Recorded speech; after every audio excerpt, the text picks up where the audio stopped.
Hi, welcome to Beyond Politics. I'm Catherine Clark. When Jean Chrétien was a little boy, his mother used to worry about how he would turn out.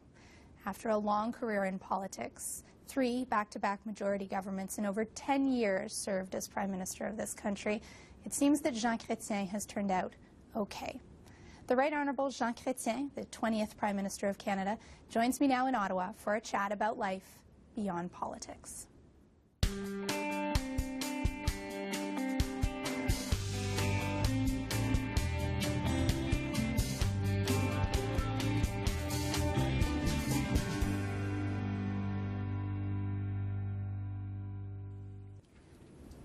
Monsieur Jean Chrétien, welcome to Beyond Politics. It is a great pleasure to have you here. My pleasure to be with you. You have such an image with Canadians. Canadians know you from your over a decade as Prime Minister of the country, but before that for a very long political career. But what they may know less about are your early years. You were one of 19 children. Only 9 survived. We were 9 living, yes, large family. What were your mom and dad like?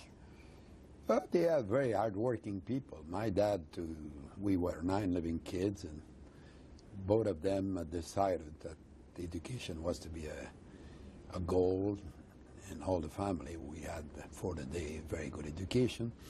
And as we didn't have colleges in Shawinigan, we had to be in boarding schools.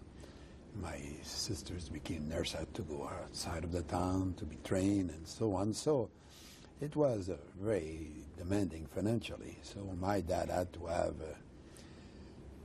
more or less 4 jobs. He was a machinist in a paper mill, but we were living in the suburb of Shawinigan, in a place called Laval, Shawinigan, and my dad was the secretary of the municipality for $25 a month. Wow. And he was helped by my brother Marcel, who was good in keeping the books. Sure. And we were living in kind of, townhouse, today they call it, and there was a series of them owned by the company, and Dad had his free rent, but he had to collect the rent at the end of the month and make sure that the plumbing and the electricity were maintained and all that. It was another job, and as he was a machinist, he was traveling in the mill. He had to go to the paper machines, he had to go to other section of the company, and to the municipality too, to the people who would meet. He would sell insurance to them from a group called the Canado-Américain. It was a kind of a group, a small insurance company, fraternity. To be member, it was Canado-Américain, you had to be.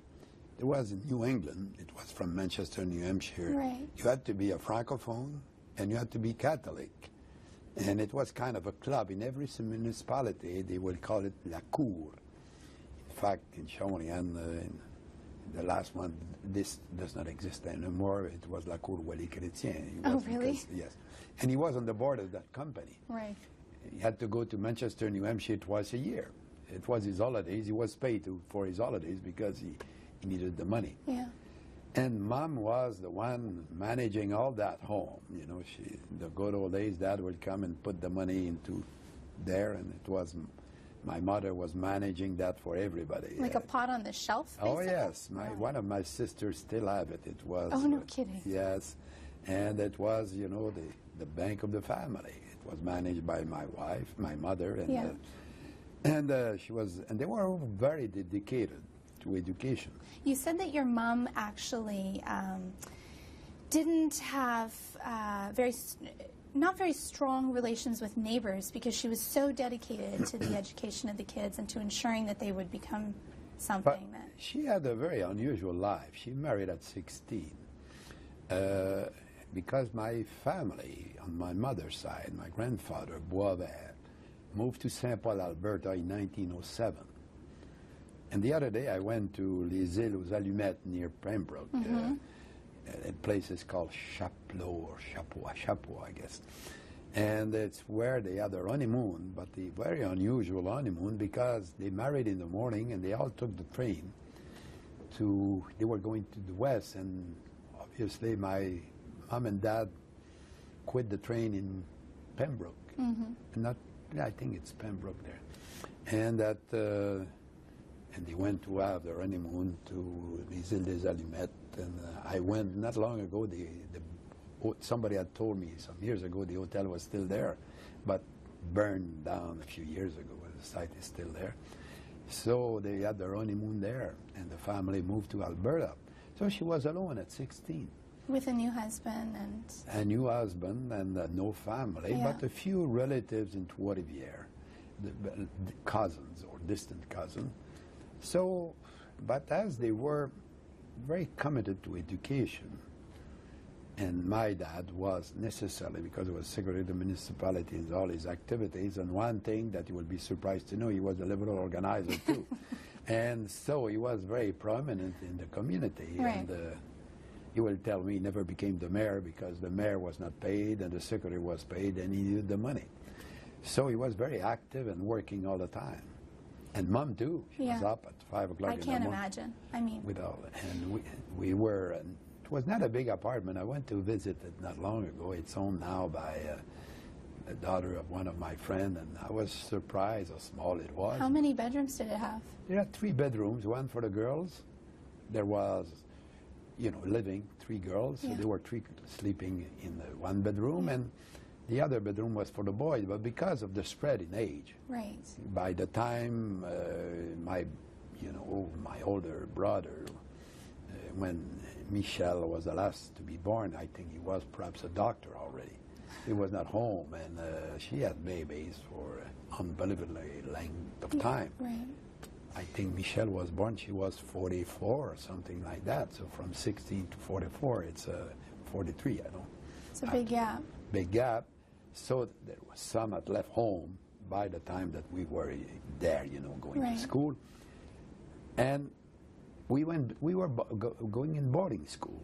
That was pretty unusual. I just, Mom had lost some of her health, and that, so we were going to Jardin de l'Enfance.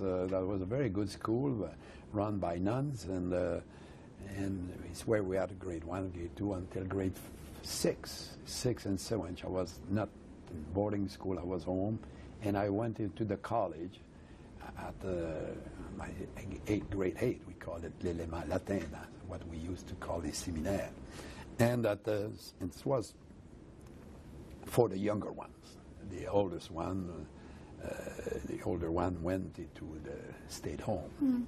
So for me, I was away from home because I was in the boarding school. Did your mom ever talk about what it was like for her to lose so many children? Or your dad? But as a mom, one of the interesting things you said in your book was that it was a time when God decided how many children you had. And that also meant that God decided how many children lived, too. I mean, not just how many pregnancies you had. They were very, I remember one line that is apparently in those days the mom will give birth to the baby home, and the doctor will be with the mom. The father will not be in the room. And the doctor will come and he will, Dad will say, hope Mary is all right, and that the baby is, or I hope they are not twins, and the baby is in good health, and many were not, obviously, and that, and he will say, a little bit more water in the soup will do. They were fatalist about it. Sure. They never complained about that. That was, God decided they had a lot of babies, and they had, their obligation was to, to give them a good life. Right. And speaking of giving them a good life, also in Straight from the Heart, you mention that your mother spent a lot of her time trying to make sure that you turned out right.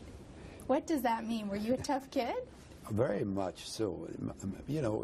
Mom would say about me, in any large family, there is a black sheep, and she was afraid I was to be the black sheep, and she took a lot of time with me. Yeah. And what did that mean? Because I was extremely lively and very hyperactive type of kid, and she wanted to calm me down. It's hard to imagine, Mr. She Chrétien. even taught me to knit. Oh, really? Yes, because she was working all the time. Yes. And she would sit in the back of the house told you, they were row houses. Yeah. So the ladies were always in the front chit-chatting and so on. Mom would prefer to be in the back next to the garden. We had a garden, and I would sit with her, and one day she was knitting. She was talking with me, and she said, "Why don't you learn it?" You know, say, and did you? Une maille à l'envers, deux mailles à la droite, and all that jazz. And I did never practice it, but I learned a little bit about it while talking with her. You must have great memories of just sitting and talking to her then. Because with so many children in the house, it'd probably be a rare opportunity to be with your mom. Yes, but it will be, it was all the time when she was working. She was working all the time. She would be knitting, all our socks, she would make them, and she would, you know,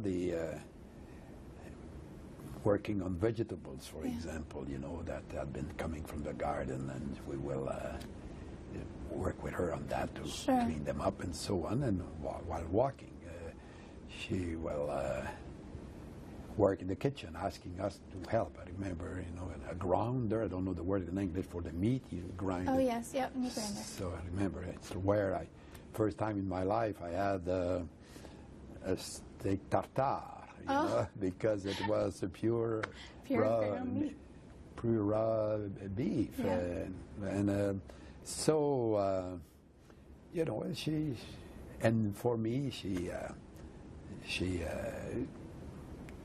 took care of me, I feel. You know, all my brothers love my mom, yes. so probably everybody would claim they have some sort of a privileged relation with her. And but what a wonderful legacy to leave, to have all your children be able to say that. Oh, yes. It must have been even more sad for you that she'd never saw you become Prime Minister then, if she had spent that time trying to make sure that you turned out right. Yes, she would have been very proud. You know, she passed away. She was 62, and it was at the time when she was a very unusual lady for the milieu. It was all blue collars. But I remember one thing. She had cousins in Shawinigan who were bourgeois a little bit. You know, they were with more money. And once in a while, Mom would dress well and go in the afternoon to have tea with her cousins I forgot the name of them, but they were distant relatives, and she would go there. And it was something that the people in the neighborhood would not have tea like that. It was rather a British type of thing to do. And and she would go there, and one thing too that was unusual, she would go to the movies alone. Oh, she really? Yeah, that was very modern for her time, Sure. you know, that she was there to do that. But Dad was working, so once in a while, perhaps 10 times a year, don't know, she would just go and watch a movie. Yeah. Do you think she was trying to escape you children?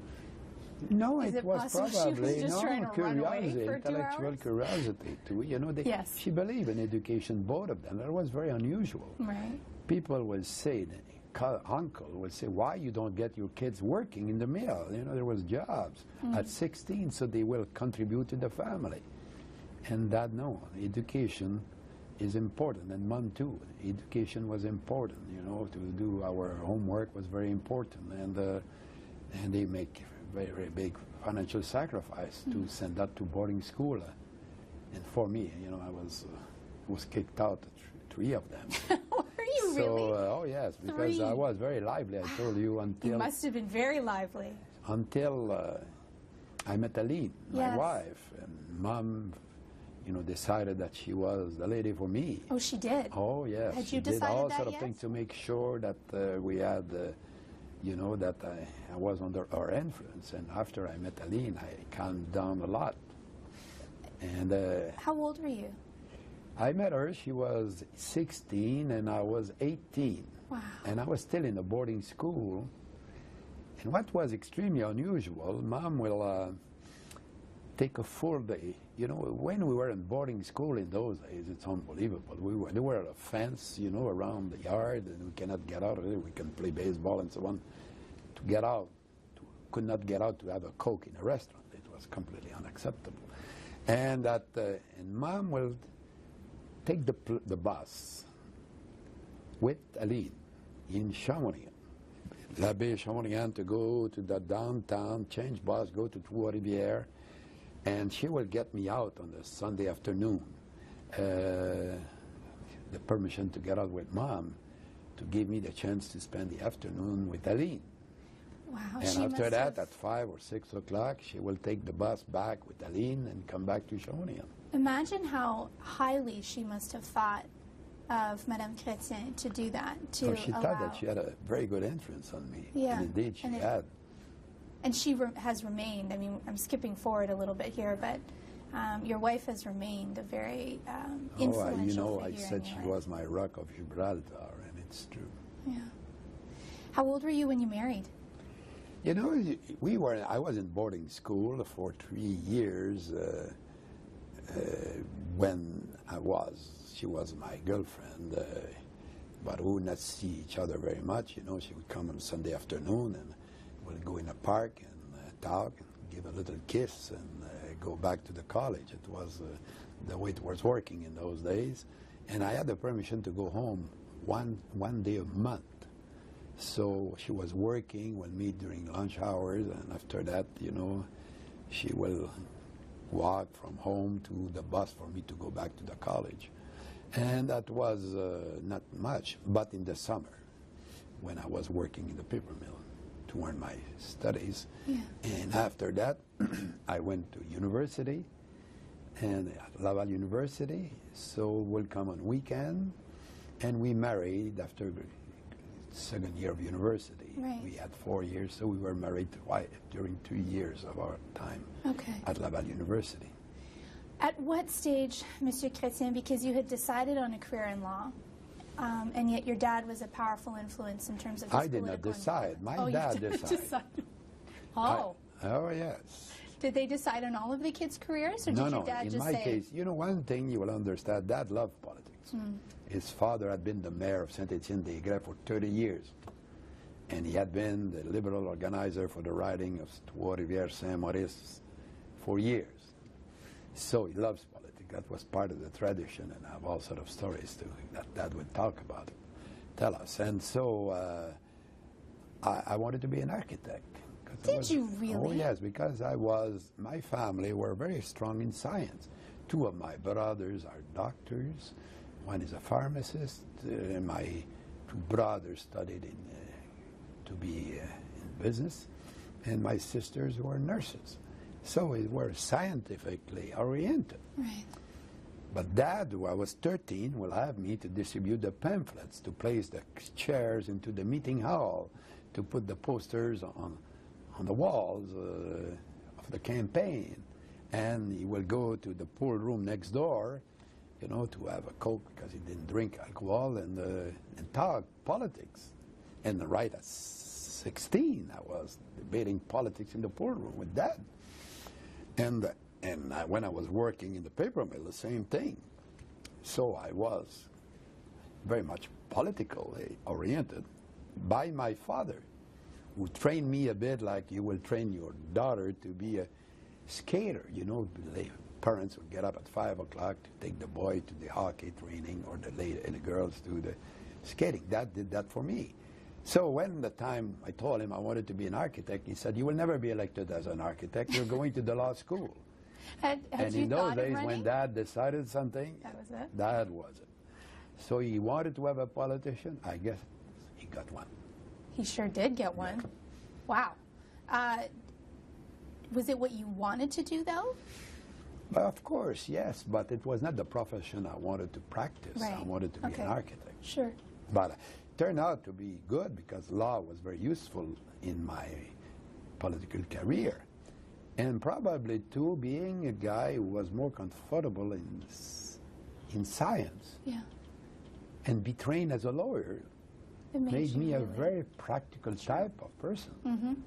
You know, some say that I was very practical in my life, and I was. And it's probably because of my orientation with the facilities in mathematics and physics and chemistry type of problems. When you arrived in Ottawa as a member of Parliament, you were not particularly fluent in English.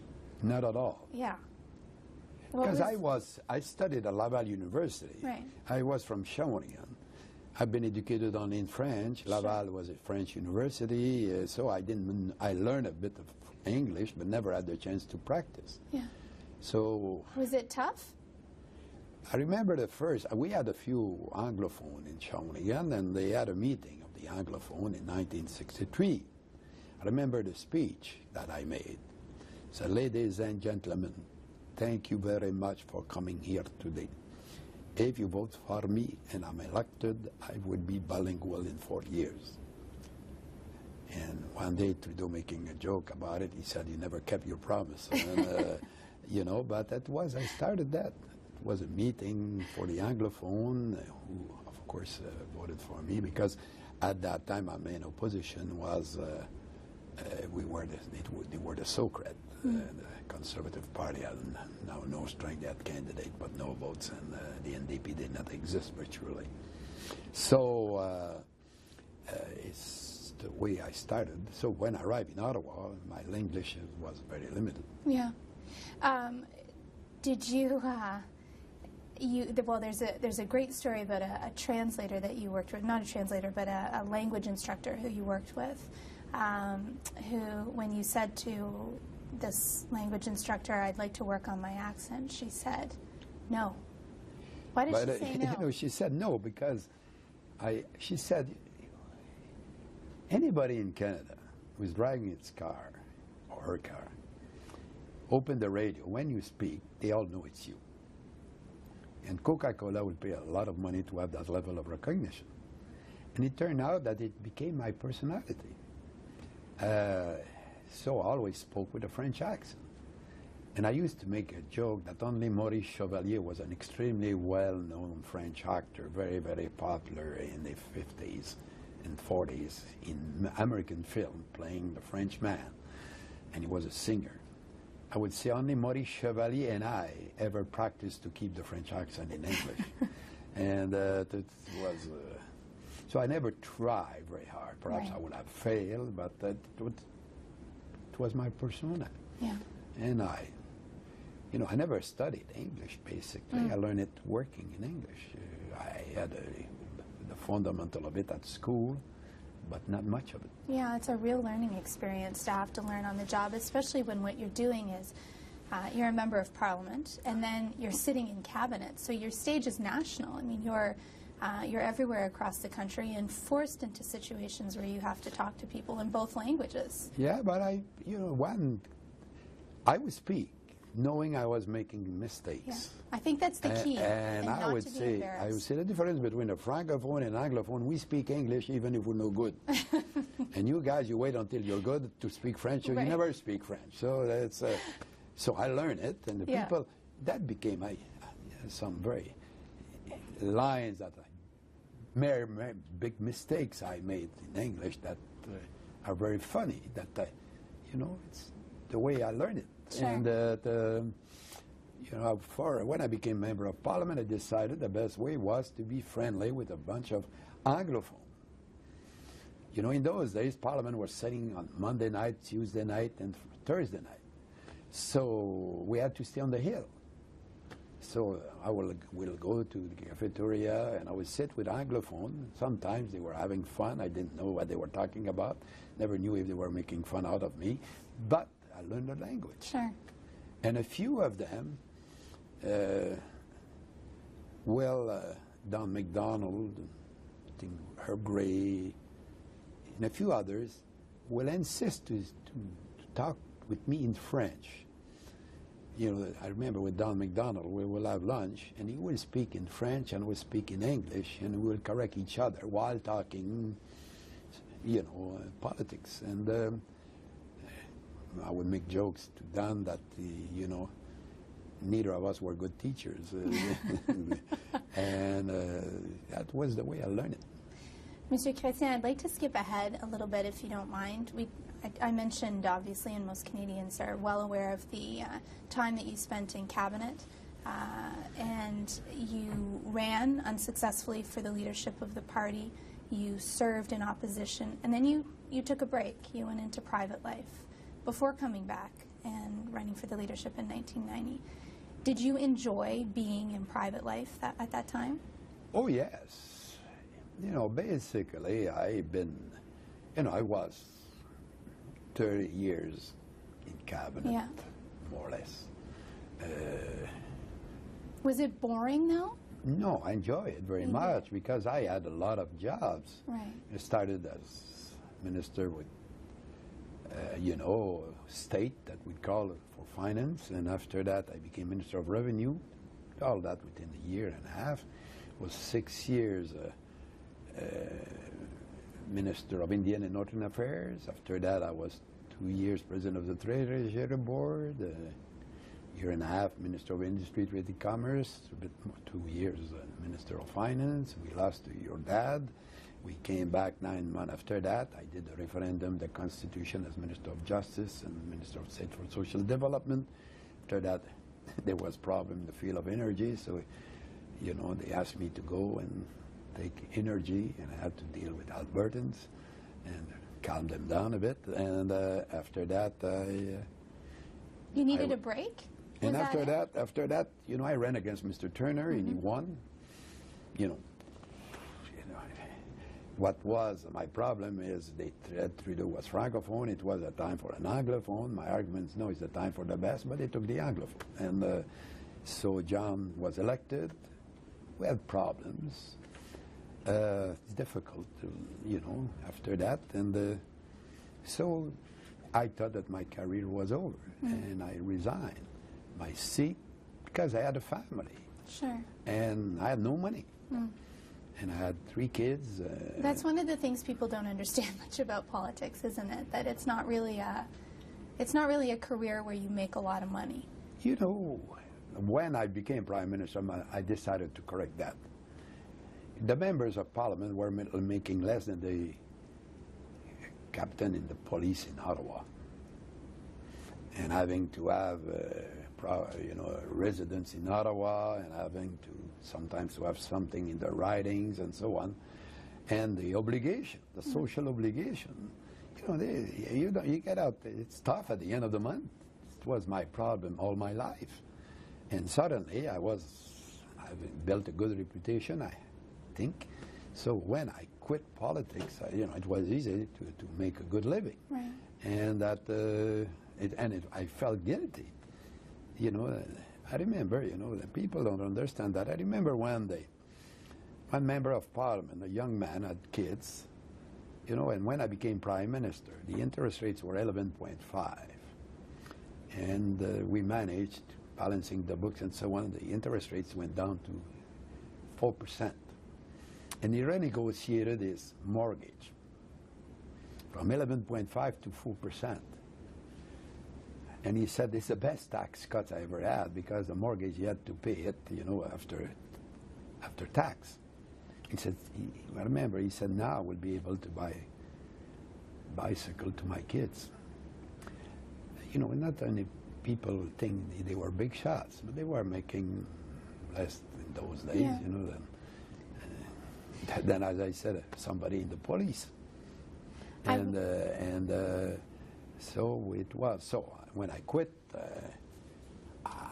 I didn't know, I knew that Mr. Turner had been badly defeated by Mr. Maroney, and so a lot of people thought that I might come back. And you did. And I did. Mr. Chrétien, thank you very much. It was a real pleasure to be able to speak with you. My pleasure, too. Say thank you to your dad. I will. I have.